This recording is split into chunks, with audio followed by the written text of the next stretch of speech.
screen off here for a moment, because that finishes up our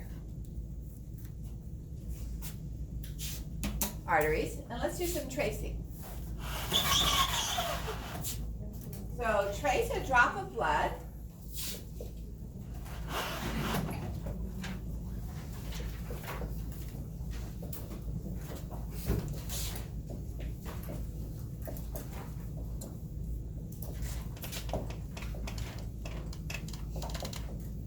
from the heart to the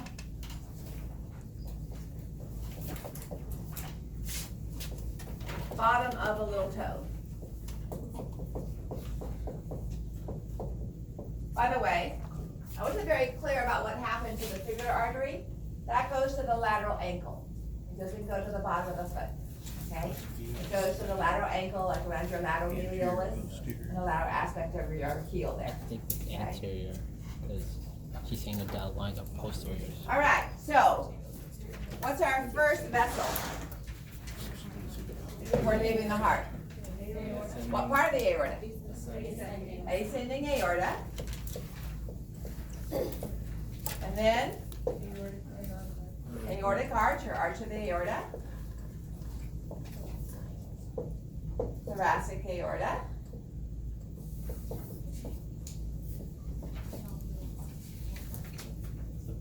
Abdominal aorta.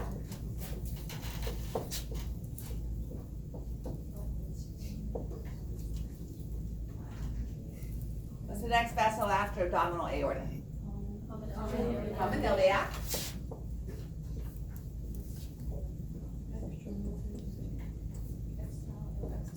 External iliac, and it doesn't matter whether we're going right or left, because there's nothing unique to either side.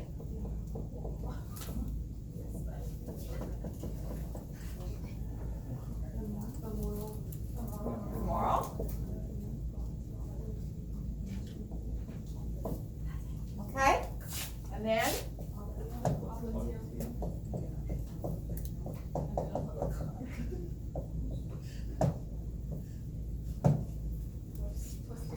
posterior tibia.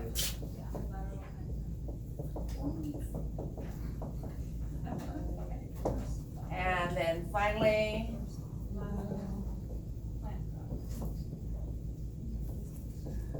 not the fibular, because that's not going to take us into the bottom of the foot. Okay? So this is where doing a tracing, where you draw it all out, and you can just look at that, and you make sure you don't forget any components.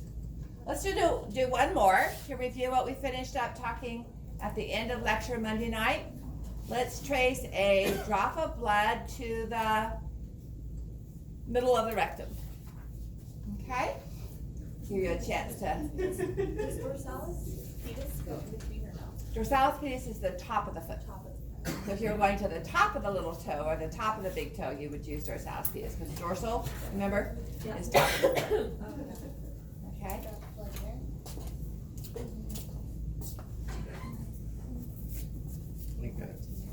Okay, do you guys have that down? Oh, what? Oh, yeah. Okay. I guess I could have left the 4 aorta components up here instead of writing them all over again. So from the heart to the middle of the rectum.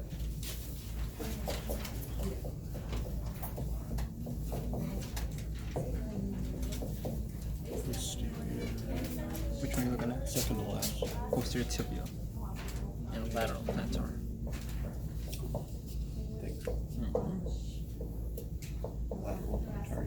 Yeah.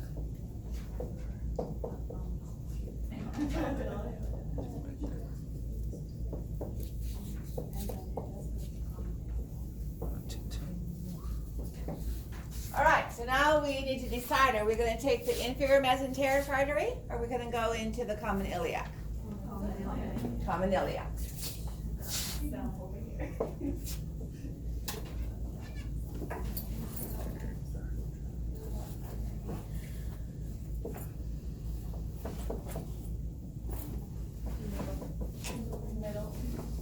And then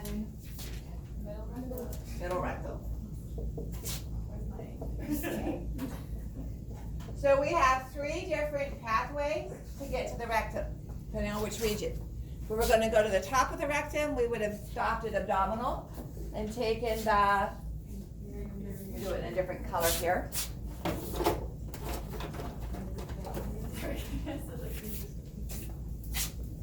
So we would have taken the inferior mesenteric artery, and then the superior rectal artery, right? If we were going to the anal canal, we would have gone common iliac, internal iliac. Instead of middle rectal, what would we have taken? Internal pudendal first. Hard to recognize. And then inferior rectal.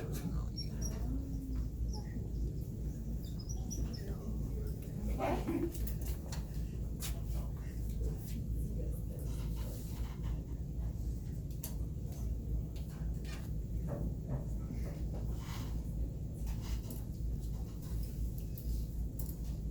May I erase the board while you're finishing writing this down? So it doesn't take these, it takes these instead, or goes to these. I'm not clear on that reminded one. me. Okay. Remember we were talking about arrhythmias and premature ventricular contractions? So I decided today my office at Sex State is up on the 5th floor of a building. It takes half again as many steps to get between each floor as normal. And my lab is on the 2nd floor, so I usually climb the stairs unless I have a big box of papers to lab. But the 5th floor is just, I always do 3 floors, it's at the science one, but this one is just 5 floors. I've tried, it's exhausting. But today I was like, I had a big bag, but nope, I need the exercise. So I started climbing all the floors. I did rest a couple of floors, looked out at the pool, and then I was having a nice relaxing, looking out at the big trees, blowing in the wind. But, you know what, my heart rate was 120 when I got to the top of the stairs. I wasn't running, I was just climbing stairs. And when I took my pulse, it was doing this. Whatever rate it, 120. Boom, boom, boom, boom, boom, boom, boom, boom, boom, boom, boom, boom, boom, boom. It was just like, it took about 3 minutes for those premature ventricular contractions or extra beats to disappear. But, no, I'm not gonna go get a echocardiogram, because I'll just see that again, and it was under stress, and I've had those before. But I was like, we were just talking about this in class. And when your heart's beating hard, you can really pick it out when you're taking a pulse. But I made it back to class, so I'm fine.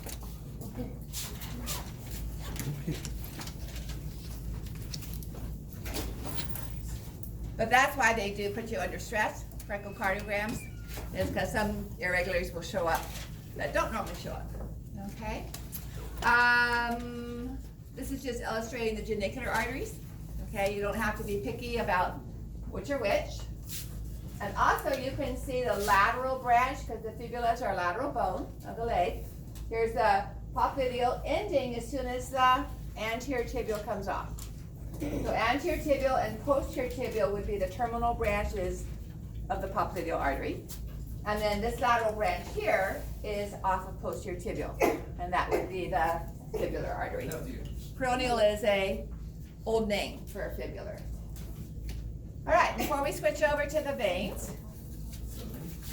question number 3, all of the following are supplied by the posterior tibial artery or its branches, except one answer.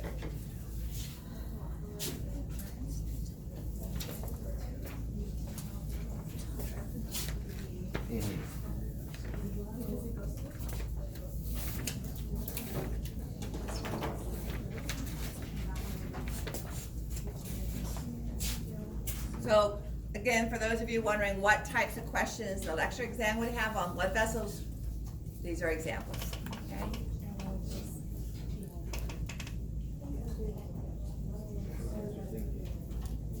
Yes.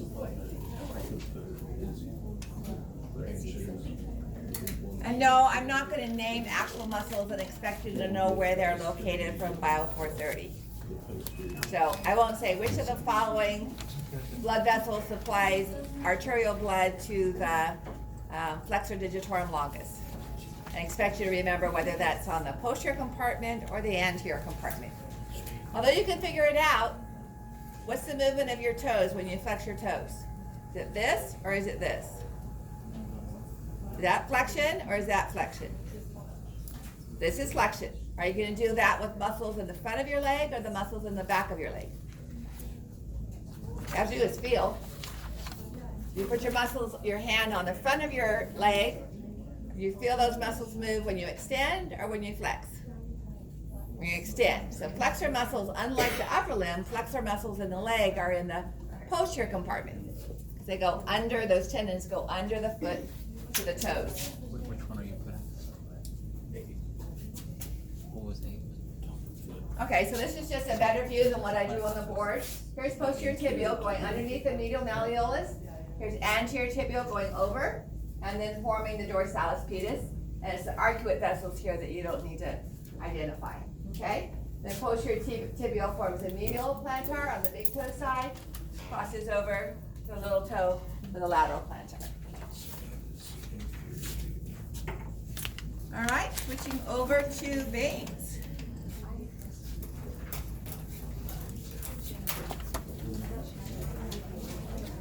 So we've moved past the arterials and the capillaries and the venules, and they've come down into veins. And veins are carrying blood in which direction? Towards the heart. All right, which is the way I'm going to draw it, to emphasize that it's going towards the heart and not away. So drawing lines this way, we're going to draw lines this way and follow the blood back to the heart. So I'm not going to ask whether or not you covered dural sinuses. We did in Bio 430. Talked about how blood leaves the brain. Dural sinuses are not blood vessels. They're not lined with an epithelium, but they are gaps in the dura mater. Okay? They're going to receive venous blood from the brain, and they're going to receive cerebral spinal fluid, because that came from the blood system in the first place. And so the dural sinuses pass through the dura. You recall we have the falx cerebri and the tentorium cerebelli. And so we're going to review that. Hopefully it's a review for you. Okay? And anybody remember what vein is going to carry the venous blood out of the brain? It's on there. We'll see what you can remember. Passes through a large irregular opening between the temporal bone and the occipital bone where they don't actually fuse together. Internal jugular vein. Okay? So that's what this vessel is right here. Beginning at the jugular foramen. Okay? So we'll follow the pathway. So at the top of along the longitudinal fissure, within the dura mater, we have the superior sagittal sinus. I'm going to start all over again with numbers, okay? Since we're doing a different set of vessels.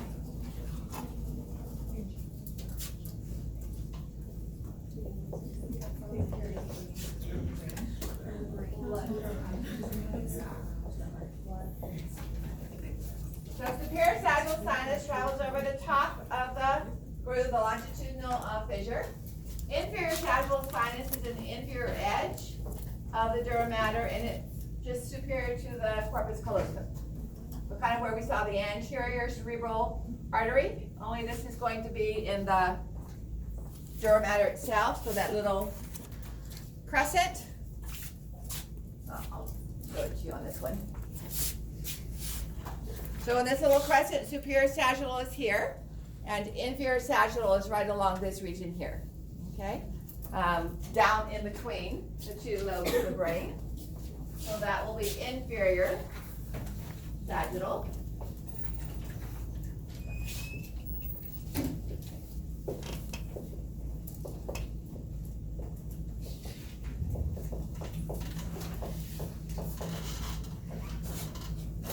And the blood is flowing from the inferior sagittal back towards the superior sagittal. It's going to enter it by traveling through the straight sinus.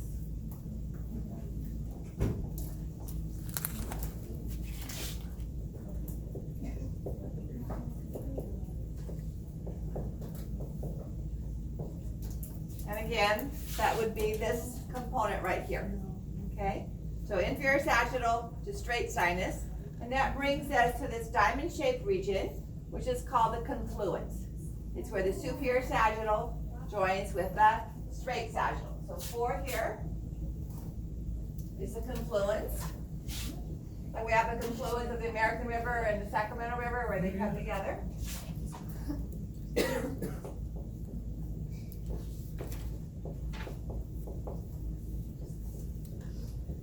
And then the flow can go either to the right or to the left as it passes through the tentorium cerebelli and gets to the, heads towards the sigmoid sinuses.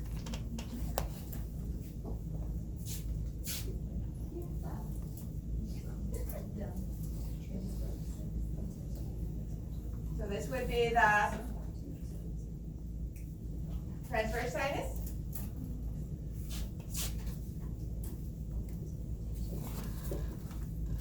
You can actually see grooves for these in real bones where these were formed before the osteoid became mineralized. And then as the fluid heads down towards the jugular foramen, it forms this double S-shaped curve, which is a sigmoid sinus.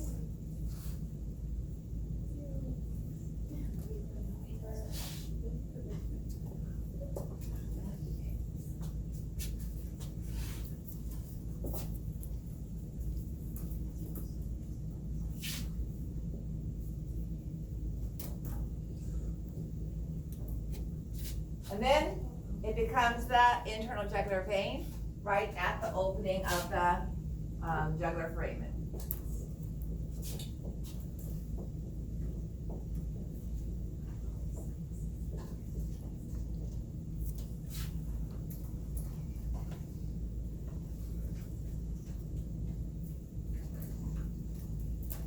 The internal jugular vein is going to be traveling with the internal carotid artery for a bit. They're not right next to each other at first, okay, but for a bit.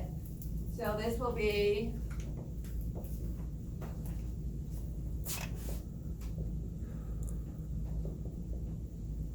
internal jugular vein, which is a lot larger than the external jugular vein. Okay. Notice we're in veins now, so we're going to end with a V instead of the A for the artery. So here's the internal jugular vein. And it's going to come all the way down the neck, all right? It's protected by the sternocleidomastoid and scalenes and large muscles of the neck. And surprisingly, most of the blood that goes to the face, almost all the blood that goes to the face, is going to end up going into the internal jugular vein, okay? So I'm going to draw the facial vein here.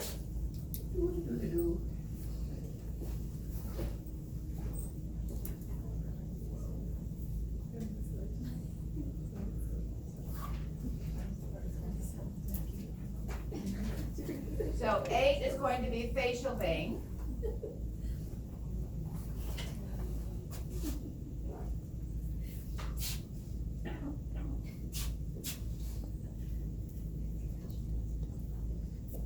And the facial vein drains from the lateral aspects of the nose, just like that region was supplied by the facial artery.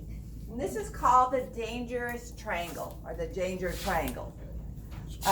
Because veins from that normally would drain into the facial vein can actually pass back through the nasal cavity and empty into the cranial cavity, and those veins do not have valves.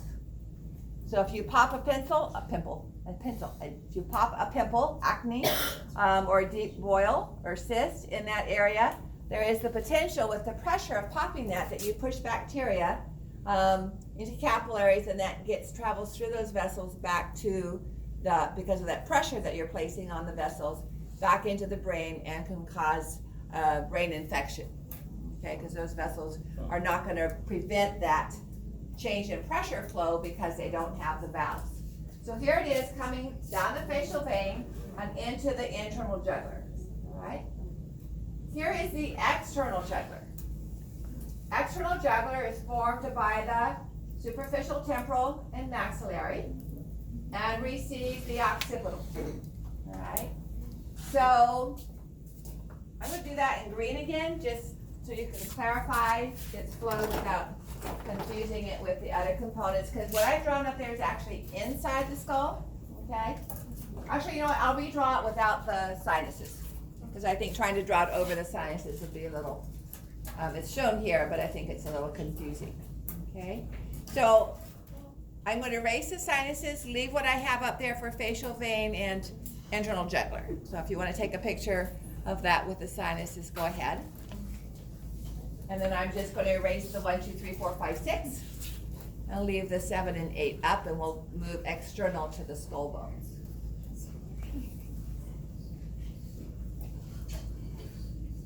Okay.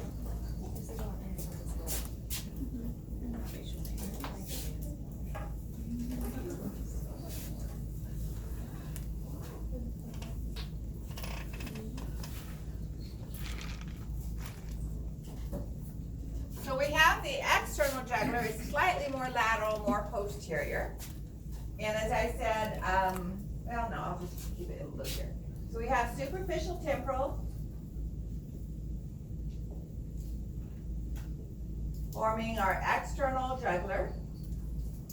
And it usually receives our occipital veins.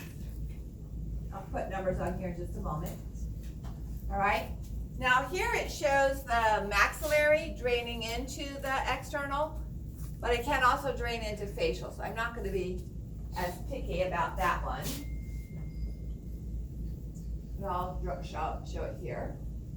And the external jugular is much smaller than the internal jugular. Okay. Now, we do have a connection between external jugular, draw for me, between external jugular and internal jugular, called the retromandibular. And this does not show on any models, so it would be a diagram that I would tag it for you. And so, although most facial venous blood drains into the internal jugular, it is possible if it goes up the retromandibular to get into the external jugular. But that's an uncommon scenario. All right, so 7, 8, 9 will be superficial temporal vein.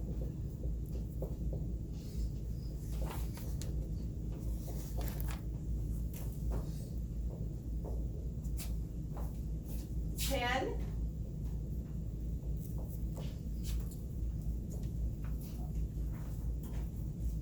put 10 over here.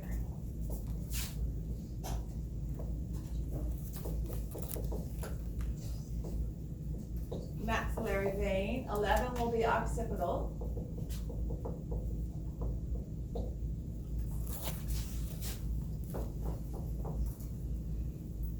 12 will be retromandibular.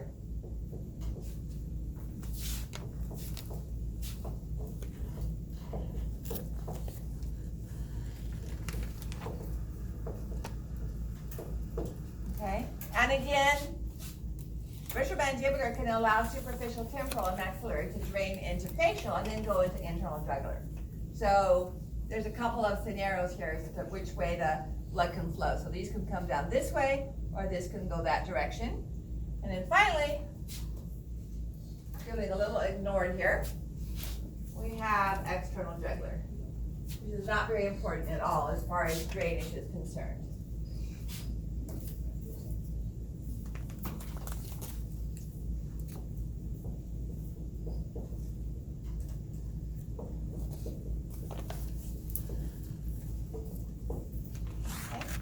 We can identify external jugular on our models because it lies superficial to the sternocleidomastoid muscle. Okay, so here's the sternocleidomastoid muscle, and this vein running along here is external jugular.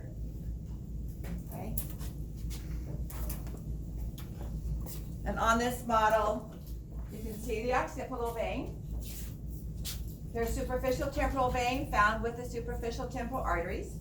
All right. And here's the external jugular. So if I do retromandibular, it would be on a diagram, because you can only see a very little bit of it here, and it's hard to clarify where it's actually draining, okay? On the inside, on the deep surface of this, you can see superior sagittal sinus and the straight sinus, but you can't see any of the other components. Okay. And then we have the vertebral vein here, which is going to be traveling with the vertebral artery. And I'll diagram that once we get down to how the internal jugular and external jugular are associated with the vena cavas, which is on this next diagram.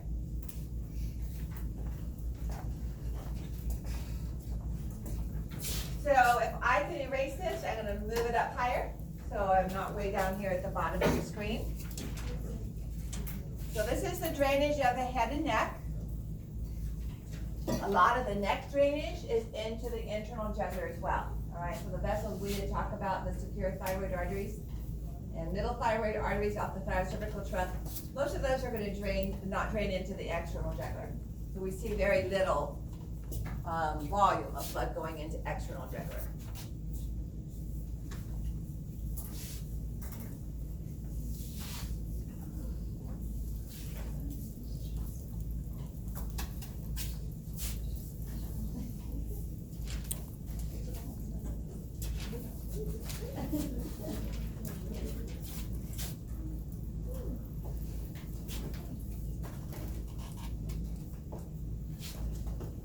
So we have the internal jugular coming down.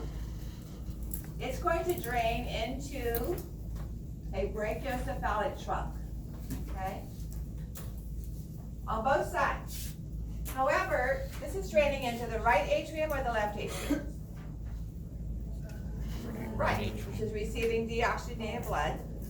So the right brachiocephalic trunk doesn't have very far to go to get to the right atrium, which is more in the center of the body. However, the left brachiocephalic trunk does. I'm going to bring this down a little bit lower because we have a longer superior vena cava than that.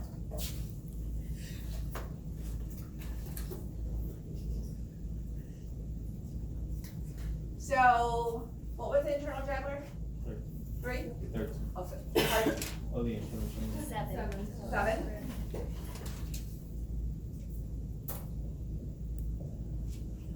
All right, it's going to flow into the brachiocephalic vein, and that was 14 now. Is our next number? Next time is 14, yeah. Unlike the brachiocephalic arteries, we have 2 brachiocephalic veins. All right. They are formed, and here's how we talk about veins. We talk about arteries having branches. So the brachiocephalic trunk gives off the common carotid branch and the subclavian branch. All right. When we're talking about veins, things drain together, or they come together to form a component. So the brachiocephalic veins are formed by the union of the internal jugular vein and the subclavian vein. Notice external jugular isn't part of that. Okay, it's going to be there, and I'll draw it in there, but it's not part of that union. So let me get some numbers up here before we forget. So 14 is brachiocephalic vein, and there is a right and a left. They come together and join to form the superior vena cava.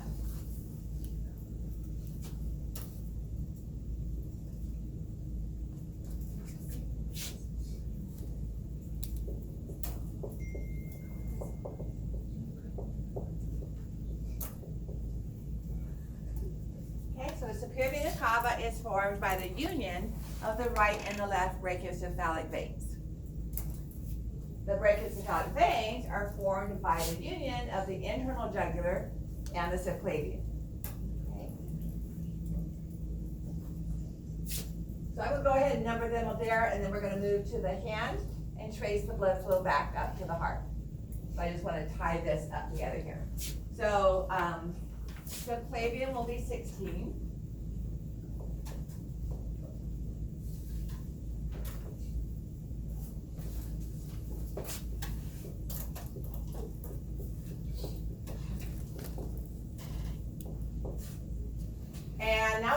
about the external jugular. This external jugular is going to drain directly into the subclavian. We have no common jugular.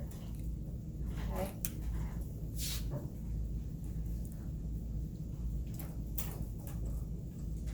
And then draining into the back of the subclavian, between the external jugular and internal jugular, is our, I'll draw it over here, vertebral vein. So this one right here, 18 is going to be the vertebral vein. So here's the internal jugular joining with the subclavian to form brachiocephalic. Here's the external jugular draining into subclavian, and here's the vertebral coming into subclavian just before it joins with the brachiocephalic. So 17 is external jugular vein.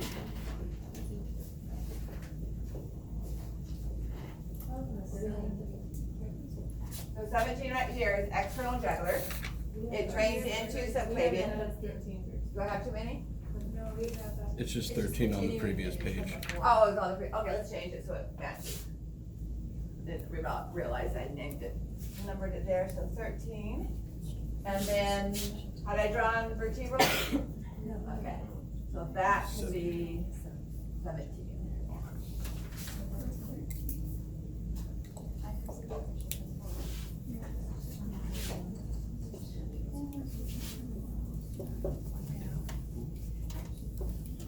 Shit.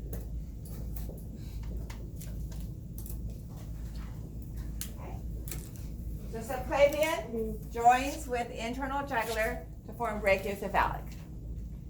Right and left brachiocephalic join together to form superior vena cava. Okay? And you'll notice I drew one branch up there that's going to receive, also drain into, we'll get to that when we talk about the chest. Okay? So that's how we get the cephalic portion of brachiocephalic and how we form the superior vena cava. Now, if I may erase this, I'm going to start at the distal end of the upper extremity and trace the blood back to the heart and to see how we get to the subclavian. Okay? So if we were to trace a drop of blood from the sinuses, we're not going to worry about posterior cerebral veins and all of that. They would empty into the sinuses. Okay, so I won't be asking the questions about middle cerebral and so on, but that's how we get the vertebral vein. Posterior cerebral drains back into basilar vein, which drains back into vertebral vein. But we won't worry about that. So trace a drop of blood from the superior sagittal sinus, I don't care on what side, right or left, to the right atrium of the heart. So we would have superior sagittal sinus, which would flow into the confluence. Then we would take a transverse sinus to sigmoid, to internal jugular, to brachiocephalic, to superior vena cava, to right atrium. Okay?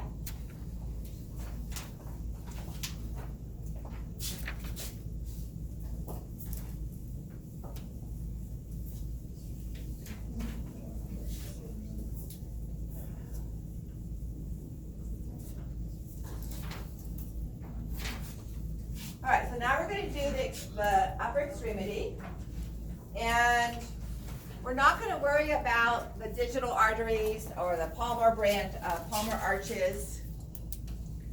We're going to start with wrist, but here's question 4. Well, I left part of that off. I should have put inferior sagittal sinus. Straight. Yes. Finally, one that I know. You got it? So venous blood and CSF, which have mixed together in the sinuses, would flow directly from the inferior sagittal sinus into the, trying to get to the confluence, Straight. so straight. Okay.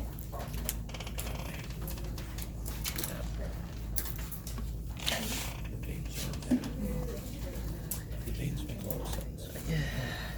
up to like here, yeah, but once it gets lower, for All right, sure, question the 5. alcohol just starts to kill that. There's a lot of layers to it.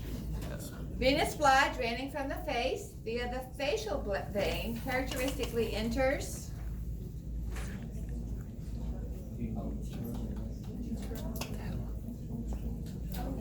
Internal jugular vein. okay? So it's gonna go from the facial vein that pathway, okay? It's not common for it to go this way. It's more common for this to flow here and here than it is for that to go up. It's a possibility, but that's not the most common pathway for that to occur.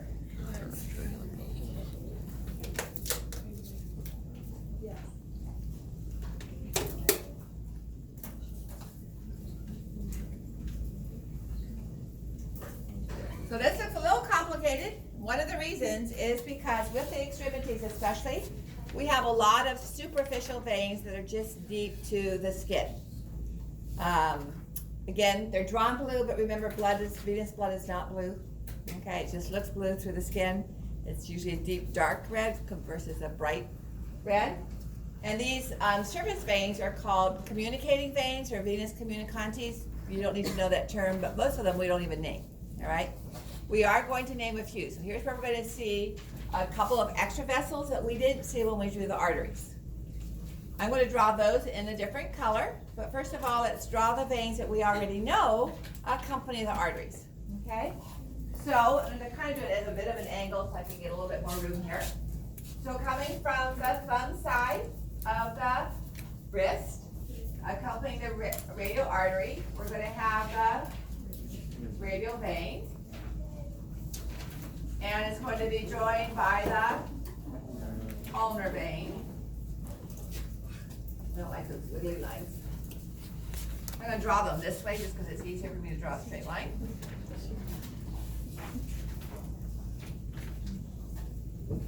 So our last number, I keep forgetting to look. Subclavian vein was 18? 16. All right, and vertebral was 17, so we're ready for 18? All right, so 18 will be the radial vein. 19 will be the ulnar vein.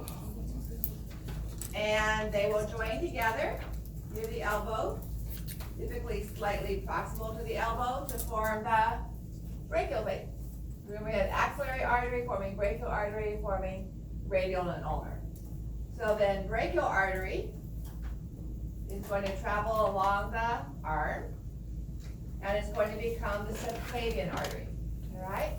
So let's put our numbers down here. 18 is radial.